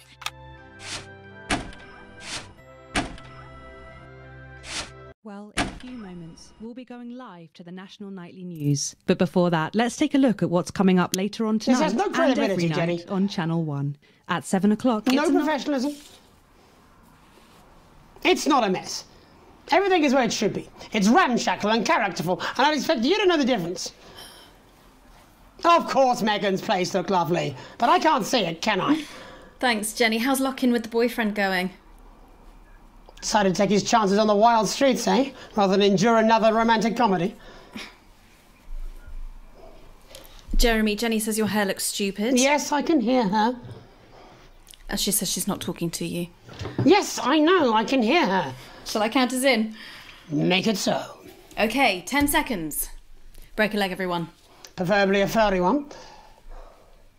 5, 4, 3... Good evening, I'm Jeremy Donaldson. And I'm Megan Wolfe. Our main stories tonight. Snugglefucked? It's been almost 5 weeks since all the Mrs. Snugglehugs toys woke up simultaneously in factories worldwide and began searching for their husbands. The Mr. Snugglehugs we have so short-sightedly destroyed. And now, as this photograph suggests, they may be changing tactics. Built to surprisingly traditional gender stereotypes, the Mrs. Snugglehugs have been arming themselves with a variety of household implements. All the more reason to make sure that cat flap is taped up good and tight. This frightening new development means that even those previously thought to be relatively safe, like the young and fit, must take care to watch their backs and keep their ears open for the soft steps of sinister feet. Going stir crazy, with those signs of Mrs. Snugglehug's batteries running out and the government lockdown now in its 31st day, domestic relationships across the country are taking some unexpected turns. Dramatic reports are beginning to emerge of uncharacteristically bold behaviour in homes across the country. And we're not talking about the model planes that occupy so much time in the Donaldson household. With dating options limited, many house sharers, in particular students, are finding solace in co-tenants they'd previously rejected as unfuckable, indulging in an activity that has become known as snuggle tugging. Old dogs, new tricks. Bad boy celibacy Johnny Handsleeves announced today that he just can't wait until this lockdown's over so he can start his new career. It is, of course, up to each of us to choose how we spend this brief spell of collective unconsciousness. But if this photograph, sent by the man himself, is anything to go by, Johnny seems to be making some interesting decisions with regard to his time at home. Describing the lockdown as the rehab I never knew I needed, Handsleeves seems to have decided to capitalise on that aggressive streak, announcing today that he intends to join the growing underground street fighting association when the lockdown ends, where he will, and I quote, take any wanker on for a fiver. The shape of things to come? In their own version of a lockdown for more than 45 years now, the descendants of Doctors David Wong and Ingrid Svorsborgen-Horgensvoord and their unfortunate team today managed to get a personal statement to the surface using flagellized imaging equipment. Many of the Svorsborgen-Horgensvoord, as they've come to be known, have certainly captured the public imagination, with a recent vote naming Helvetica Svorsborgen-Wongensvoord the most likely to survive a massive electric shock. Greeting from Dante's Taint, or as we say down here in the family, many mushrooms to you. I don't know what a Mrs. Pluckless Pug is, but they sound like they're causing you guys real problems. We've been trapped down here for 8,961 days now, and all I can say is I sure am glad Mum and Dad chose not to get on that escape craft. Since they grew me and the rest of the family, we've been getting on famously, and sometimes Mum stops crying for upwards of 20 minutes. Also, it turns out, at a push, you can eat flards, if you can handle the stomach cramps and the amnesia. Greetings from Dante's Taint, or as we say down here in the family, many mushrooms to you. It's hard to believe they've been down there so long now. But everyone knows time moves differently underwater, Jeremy. That's why baths take so long. That's right. And as anyone will tell you, the deeper the bath, the quicker the relativistic forces of temporal causality will have a measurable effect upon the fixed dimensional parameters of your environment. Yes, I've said that many times. Papers, please. With the lockdown becoming ever more rigorously enforced, having a passport is becoming increasingly important, Alex. The government caused controversy today by announcing a fresh charge of passport fraud with an imaginative form of punishment for those found guilty of this brand new but incredibly serious crime. The international community have been critical of Advance's decision to begin branding those found to be abetting passport fraudsters. The red hot metal may seem painful, but I'm told it's actually preferable to most music currently in the charts. And Advance speaks out, with the snuggle struggle proving a test to governments around the world. Advance HQ released a curious statement this afternoon. In the accompanying release, they asked us to stress that they have been listening and that this should be taken as a response to how the people really feel. We've certainly done our bit on this show to contribute to the political climate. But let's not forget, how we behave in our home lives is what really matters. Let's hope it's not just me who filled out that questionnaire, Jeremy, or we're all in trouble. Let's play that statement. Evening. Apparently, we need to have a chat about playing by the rules. So, the other night I were at my local park for research purposes, and there were a bunch of lads having a kickabout without a care in the world.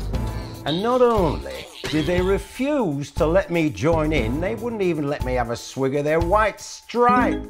Laughing and joking they were, like there weren't a national crisis on, until one of them little pink demons followed them home and kicked the shit out of their nan. So, I've got two things to say to you young, fit folk. One, stay at home. It's not for you, it's to protect your Aunt Mabel and Bill next door. And two, always share your booze with your Prime Minister. As my old man used to say, there's only two type of folk. Them who will help you across the road with the shopping, and them who will kick you in the fanny and nick your macaroni. So don't be a pasta snatcher. Stay at home, have a brandy, and this will be all over before you know it. Thank you. Ridiculous stuff. Later tonight, Jeremy will be probing heartthrob reporter Patrick Bannon, while I take a deep dive into some controversial opinions with two familiar faces. And then, in our third segment, and presumably because our editor is also working from home, there's going to be a bloody quiz. I can't wait. Don't do that. And in a moment, Jeremy Grumpelson and I will be asking controversial CEO Sophia Remington where it all went wrong. And psychic scientist Dr. Dini Aliwell will be joining us, presumably to provide a bit of false hope. Maybe she'll tell you how you're going to die, Jeremy. Too late. I'm certain it happened months ago. That's all coming up on tonight's National Nightly News.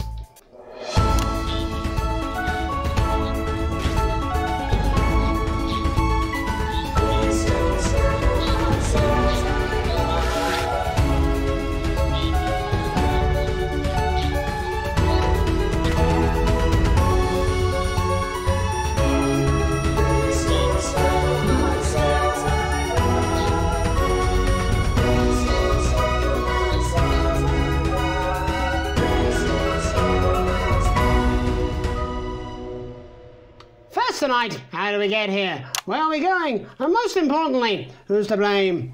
Joining us from her villa on the island of San Palmerino is CEO and socialite Sophia Remington. Thank you for having me, Megan. I am loving your hairdo, babe. And from her crystal heating laboratory in what I assume is a garage in Lower Uppington, Doctor, it says here, Delia Lywell. Thank you for inviting us on your show. Us? Don't. Miss Remington, your toys are rampaging across the developed world, your company is worth less than my annual salary, and your country's president recently called you a national disgrace. Have you taken your eye off the ball? Oh, honey, you're so cute when you're angry. The thing with you folks over there is you have an island mentality. You can't see the bigger picture. So, what is the bigger picture? The bigger picture is lithium batteries. Our toys have been running for upwards of 71 days now with no signs of them slowing down whatsoever. Imagine what that means for the future. It means we don't know when the hell this lockdown's going to end, doesn't it? You don't seriously believe Remington's fist can survive this? Lithium batteries are gonna change everything, tiny ogre. They're gonna power our new transport system, make technology portable. Hell, they might even take us into space. But how can you make them with everyone at home? Oh, don't you worry about that. Thanks to the work of thousands of tiny hands, they're already pouring off the production line. Times are good for Remington's fist. But surely you have no future. Excuse me, hello, yes, if we might. This is our area of expertise. What, multinational economics? The future, Mr. Donaldson, to which we are all connected. Yeah, okay, I'll bite. Why not? There's clearly nothing better to do. So, what does your scientific process tell you about the future of Sophia Remington, Doctor? We see her on a balcony. Foreign soil, but not foreign land. An age will pass. Fascinating. Wasn't it just? Delia, you are amazing. We have to fly you out here to the island to do that for my guests. They're gonna love you. Unfortunately, all flights are grounded because of your tiny, deadly stowaways. Not all flights, honey. Dee, call me. And you, Maggie. The more the merrier. Bring your swimwear. Miss Remington, you seem completely ignorant to the seriousness of the situation. Do you take any responsibility at all for the global crisis? Careful! It's a trap. It's not a trap. Why are you helping her? She seems fun. You bet your ass I'm fun. Please answer my question, Miss Remington. Listen, are lithium batteries the most incredible invention the world has ever seen? Probably yes. But, in fact, who am I kidding? It is definitely yes. But will they last forever? Sadly, no. One day, all the Mrs. Snugglehugs will just stop. It'll be like a miracle. And then we can all go back to the grand tradition of buying products again. Because I really don't mind telling you this, it is really hitting our bottom line. Except for sponges. We seem to be selling an ass load of them. Dr. Lywell, do you have an indication of when or how this might end? Well, it's not an exact science. Not even a real one. But our senses tell us that there will come a day when there will be clouds in the sky, the grass will be rich and verdant, and the birds will sing at dawn, and that shall be the day when we walk forth again. I find that strangely comforting. That could literally be any day. Well, let's hope it's soon. Clouds, grass and birds. That's literally every day. Let's hope it's not too soon. I'm kind of hoping we can make it to the 100 days. It sounds good on a commercial. Besides, if it lifts now, the children will have to go back to working normal hours. Well, let us ask the eminent professors for 100 then. No, let's not, eh? I'll drink to that. Stay strong and party on. Sophia Remington, Dr. Delia Lywell, thank you for joining us. When we come back, we'll be reaching out around the country to see what's really happening out there. Don't go away. We'll be back after these sandwiches.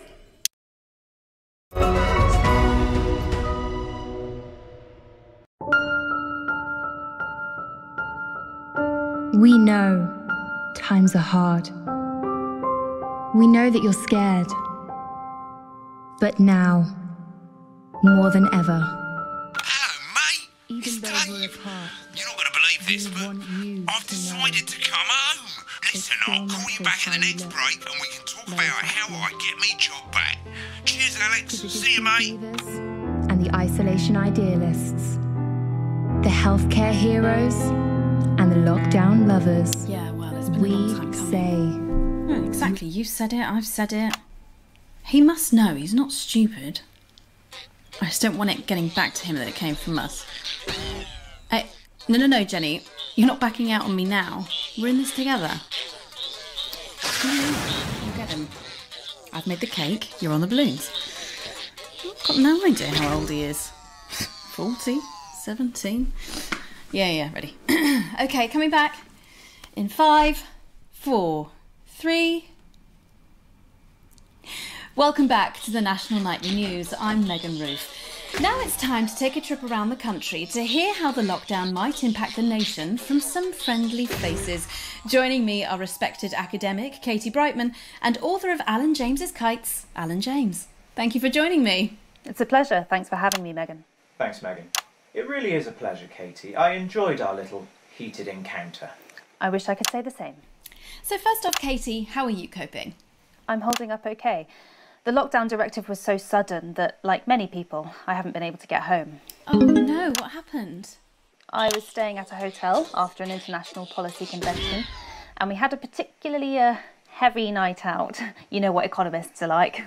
Notoriously hate splitting the bill. And I overslept, and as you can imagine, I've been here ever since. But there are certainly people much worse off than me. Exactly. My tour has been cancelled indefinitely, and I've had to refund every single ticket, even the cheap seats. Oh, Alan, I'm so sorry to hear that. Yeah, people are being quite rude about it. They don't seem to realise I've already spent it filling the beach house with beef. The crisis claims yet another victim. So, this is just a reminder that my book, Alan James's Reich, is now available in paperback. Unbelievable. What was that? You're unbelievable. So, Katie, how do you think this might affect the economy? Should we be worried? Very, Megan. Not to sound dramatic, but this could be catastrophic. Unemployment has skyrocketed, and frankly, it will be a miracle if a lot of businesses can survive this. There you go, scaremongering again, spreading this latest liberal hoax. That's what they want. They want us quiet. Shh. They want us compliant. And they want us inside. A hoax? How on earth can you say that, Alan? Well, I haven't actually seen one of these supposed toys. Have you? Well, no, but... Did you know 3,000 people die every year from regular toys? That's a lot of people. And this is no different. You're just as likely to be hunted down by a yo-yo or a tennis racket. He makes an excellent and persuasive point, Katie. Don't listen to her, Katie. The press are the enemy of truth. She's agreeing with you, Alan, you absolute shit. Well, then I must be wrong. Alan, are you now recanting your statement that these toys aren't dangerous? People are saying they're just like normal toys, and that simply isn't true. Corrupt media lies. And Katie, how do you respond to Alan's claims that Mrs. Snugglehugs might be dangerous after all? I suppose I guess I'm agreeing with him. Thank you, Katie. I appreciate your support. A lot of folks are saying this Mrs. Snugglehug situation will all blow over, but it won't. Yes, right, exactly. We need decisive action from the government. We need huge financial support to protect our workers and our businesses. We need to support the vulnerable, and we need to repent. Exactly right, Katie. We brought it on ourselves with all our liberal indulgences like art, cake and healthcare. We need to act now and begin sacrificing our firstborns, or at a push, a beloved family pet. Absolutely, Alan. If we can all successfully come together as a community and perform the ritual, hopefully we will... Katie, could it be any worse? Luckily, over the past few years under Advance, they've invested heavily into health, so the system can actually bear the strain. Is it lucky that the Llama Lords have unleashed a horde of man-made monsters on its own people to conceal the enemy within? Will you just stop for 5 fucking seconds? The Global Alliance of Fish People are amassing an army amassing an army to kidnap our children.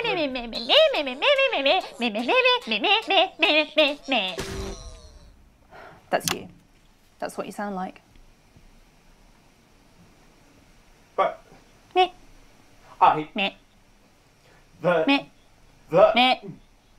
I don't sound like that. Yes, you do. You do, Alan. You do sound like that. And that's why no one wants to be your friend. I've got loads of friends. No, you haven't. I don't think you do, Alan. Yeah, stop lying, Alan. I'm not lying. You are. Oh, good one. Well, I'm telling. Alan James. Alan, you know what they say about Thank you snitches, for Alan? joining me. Some real food for thought there from two of the territory's leading minds. Any moment now, I'll be heading over to Jeremy, who is going to be bringing us an up-to-the-minute report of the status of the nation. Over to you, Jeremy. Thank you for what I'm sure was a reasonable debate which really contributed to the national conversation. Next, out on the streets, someone who's always doing exactly that. It's Patrick Bannon. Are you there, Patrick? Hello, Jeremy. Yes, hello, I'm here. I'm here live. Apologies for the quality of the broadcast today. Couldn't find any cameramen or women brave enough to come and join me, so I'm out here on my own. Right, and can you tell us what it's like out there? Yep, I can. As you can see behind me, the streets are currently completely deserted. So my question, Jeremy, is just how long? I mean, could there be danger lurking just around the corner, waiting to end the fledgling career of this young, promising journalist before his full potential is even realised? Will he die, underappreciated by management, and frankly, if you ask me, very, very much underpaid? I don't think there's any danger of that, Patrick. What's that on your jacket there?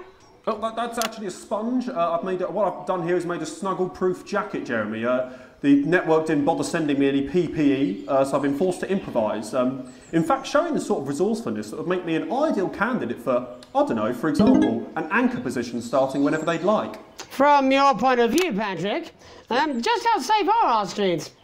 Not safe at all, Jeremy, not safe at all. I'd recommend people staying inside, following government advice and not putting themselves at any risk at all. Unless, of course, like me, it's for groundbreaking journalism reasons. Mm-hmm. And just where are you, Patrick? I'm in the street, on the street. Which street? I think I'm struggling to hear you, actually, Jeremy, there. Which street? Which street are you on? Oh, which street am I on? Oh, God. I'm just looking for a sign. There it is. I'm on Bannon Avenue. Bannon Avenue? Yep. Bannon Avenue. Yeah, no, I can hear you fine. Yep, I'm on Bannon Avenue on the sign, it says there. Like Patrick Bannon? Oh, yeah, that's strange. That's a weird sign. I don't know what's going on there. Where are you, really? I'm on Bannon, Alright, fine, I'm not on Bannon Avenue. I'm at home, to be honest. Alright, fine. Well, I'm in my bathroom, technically, but, you know, I couldn't face it, to be honest, mate. It's, you know, it's terrible out there. I don't want to go outside. They're everywhere. I'm sorry for lying. We don't expect any less of you, Patrick. Can you hear that sound? What the hell's that? I can, yes. I'm no expert, Patrick, but it sounds unmistakably like a tiny fist tapping on your door there. Oh, fuck, it does. Oh, fuck, Jeremy, shit, no!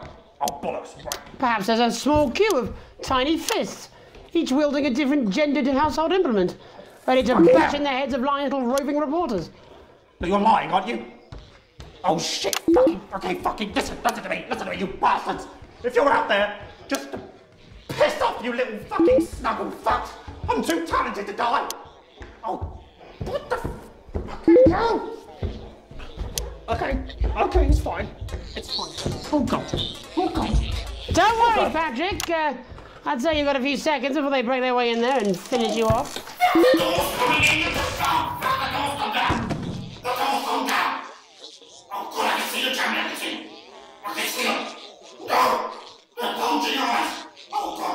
What do you see, Patrick? I see only the devil. I see only Satan. Oh God, no! They're coming to malicious. They're coming off. No, you fucking little shit.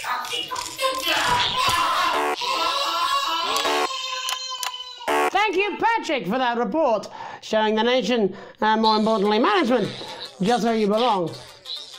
It's time for another break, but when we come back, we'll be happy to take your mind off the world for a little while, and who knows, maybe even bring you a few smiles. Join us after this. Our children are supposed to be our future. Getting back, although not as bad as yours. Looks like you've got one loose in the studio. Whack it on the head if it gives you any trouble. It's pretty bad here too, mate. They've got on board. Captain's down. Worse, chef's down and we're out of rum.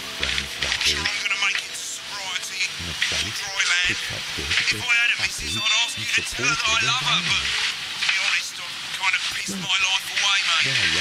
Still, at least I'm outdoors, eh? Doesn't it? Listen, we know it's your right to keep your child chained up by the side of the road. But wouldn't it be better to let them soar through the sky? Yahoo! No, I'm not. Why would... I'm not going to. I don't have to. No, you're being a child. I'm not. I'm not. I'm not. No? No? Oh, 5, 4, 3. Welcome back to the National Nightly. Well, welcome back anyway. We know isolation isn't easy, so finally tonight we have something a bit different for you. Even though some people felt it's not our job to entertain the public with absolute nonsense, other, more important people overruled those people. So it's time to find out who will National Nightly win and who will National Nightly lose. So, how do we play? Well, joining me is a man who knows all about playing. It's Tommy Harris. Hello, Tommy. All right, Johnny. It's good to see ya. And how are you finding the lockdown, Tommy? What do you mean, lockdown? The enforced isolation of everyone in the country. Ah, yeah. I think I heard about that, actually, yeah. You're in bed, Tommy? Yeah, you called during nap time, so... Of course, that's my fault. So, why don't you tell us how the game is played? Well, it's pretty simple, Jeremy, you sausage. I'm going to ask contestants from around the territory 3 questions about what else? Yours truly. And those people are going to get a chance to win a very special prize.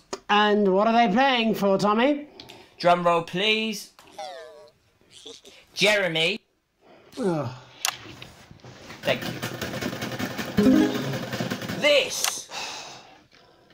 Is that... What is that? It's my athletic support, Jeremy. Oh. But I've signed it, so... Oh, well then, what a fantastic prize. Have we got anybody waiting to win this once-in-a-lifetime prize, Jimmy? I believe we have Angie on the line. How do you feel about winning this man's old pants, Angie? I've never been so excited, Jeremy. And can I just say, I love you. Both of you.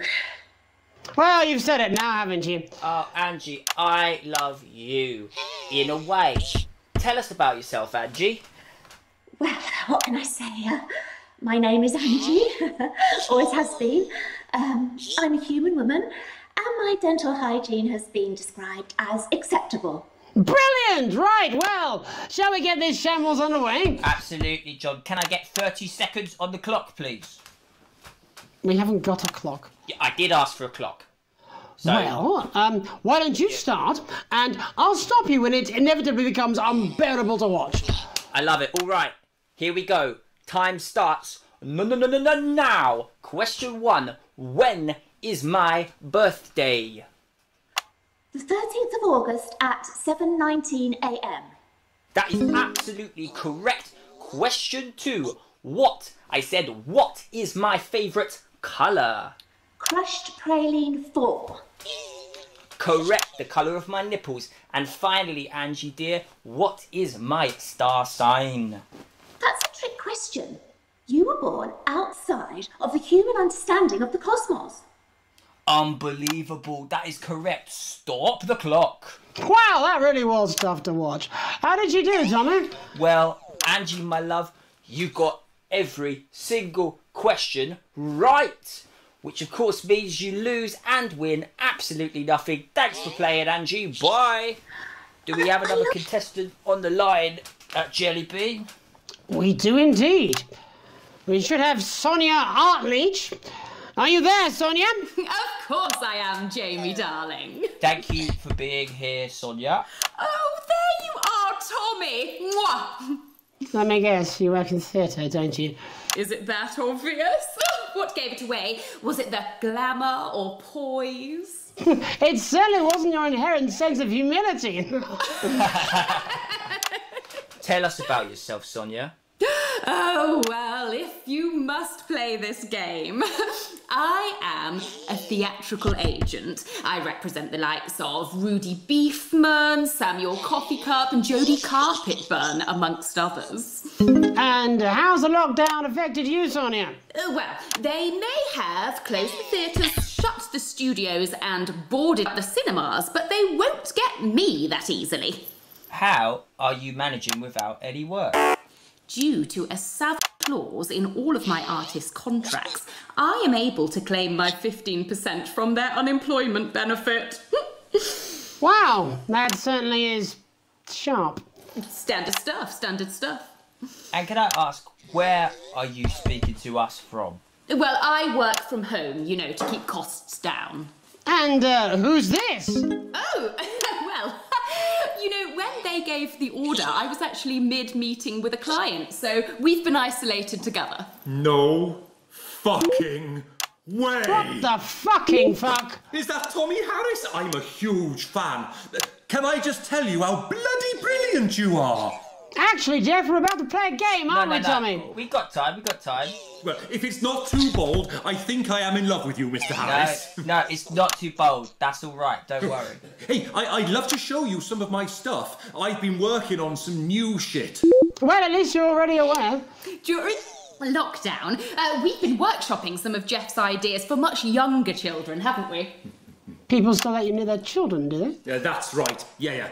I've been developing some shows for younger children. Well, we'd love to see it, wouldn't we, Gerbil? Absolutely dying to. Right, so, what do kids love? Timely child support payments from their absent fathers. Shallow and overproduced musical numbers? That's right. Animals! So, I'm trying to address the things that kids need to know, but through a medium that they'll understand. Do you understand?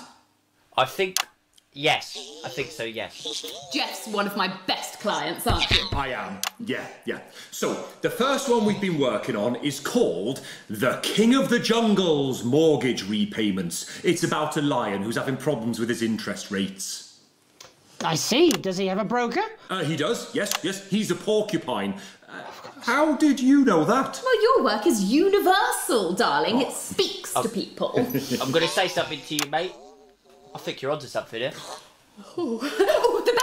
Oh, yes, right. This one is much better. So, this one tells the tale of Mr. Bear. Now, Mr. Bear is a very sad bear, because all of the other bears don't think that he'll amount to much, and they tell him that his plays are lazy and derivative. I think you're onto something there.